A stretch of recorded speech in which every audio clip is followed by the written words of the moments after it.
नमस्कार दोस्तों।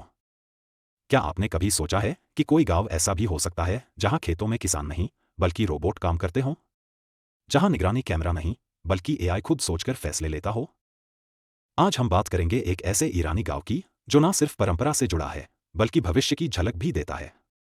ये कहानी आपको चौंका देगी और सोचने पर मजबूर कर देगी कि टेक्नोलॉजी कहां तक पहुंच गई है। तो चलिए शुरू करते हैं ये शानदार सफर।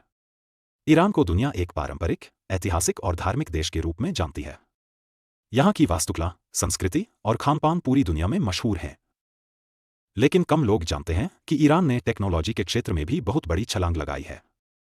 ईरान की राजधानी तेहरान में कई यूनिवर्सिटी और रिसर्च सेंटर हैं जो आर्टिफिशियल इंटेलिजेंस, रोबोटिक्स और बायोटेक्नोलॉजी पर काम कर रहे हैं।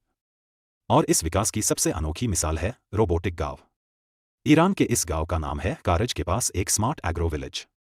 यहाँ पर परंपरागत खेती नहीं होती बल्कि स्मार्ट सेंसर, रोबोटिक ट्रैक्टर और ड्रोन का इस्तेमाल किया जाता है। खेतों में बीज बोने से लेकर फसल काटने तक हर काम ऑटोनॉमस रोबोट मशीन्स करती हैं। पानी की जरूरत को एआई मॉनिटर करता है और जरूरत होने पर ऑटोमेटिक सिंचाई होती है। ड्रोन हर खेत की निगरानी करते हैं और रिपोर्ट सीधा किसानों को मोबाइल पर भेजते हैं। मतलब, इंसान सिर्फ देखते हैं, काम करते हैं रोबोट। यहाँ सिर्फ रोबोट नहीं बल्कि एआई डिसीजन सिस्टम्स हैं। मतलब अगर किसी खेत में बीमारी फैल रही है तो एआई खुद उसका पता लगाता है, उपाय बताता है और जरूरत पड़े तो कीटनाशक स्प्रे करवाता है, और वो भी रोबोट से।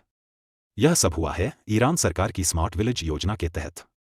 सरकार ने गांवों में इंटरनेट, सोलर एनर्जी और टेक्नोलॉजी आधारित खेती को बढ़ावा दिया है।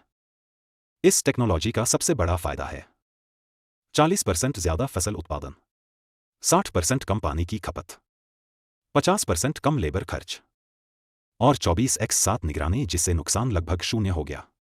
इस मॉडल को अब ईरान के दूसरे गांवों में भी लागू किया जा रहा है। पर टेक्नोलॉजी के साथ साथ चुनौतियां भी हैं। गांव के बुजुर्गों को टेक्नोलॉजी सीखने में समय लगता है। बिजली और इंटरनेट की निर्भरता ज्यादा हो जाती है। और सबसे बड़ा डर, इंसानी नौकरियों की कमी। इसलिए ईरान ने एक संतुलन बनाया जहां रोबोट काम करते हैं पर इंसान उसका संचालन करते हैं। तो दोस्तों, ये थी कहानी ईरान के उस गांव की जहां भविष्य आज में जी रहा है। यहाँ टेक्नोलॉजी ने खेती को क्रांति में बदल दिया है और ये बताता है कि विज्ञान अगर सही दिशा में इस्तेमाल हो तो चमत्कार हो सकते हैं। अगर आपको ये कहानी पसंद आई हो तो इस वीडियो को जरूर लाइक, शेयर और सब्सक्राइब करें। और कमेंट में बताइए, क्या आप चाहते हैं भारत में भी ऐसा टेक्नोगांव बने? मिलते हैं अगली कहानी में, तब तक के लिए सोच बदलो, देश बदलो।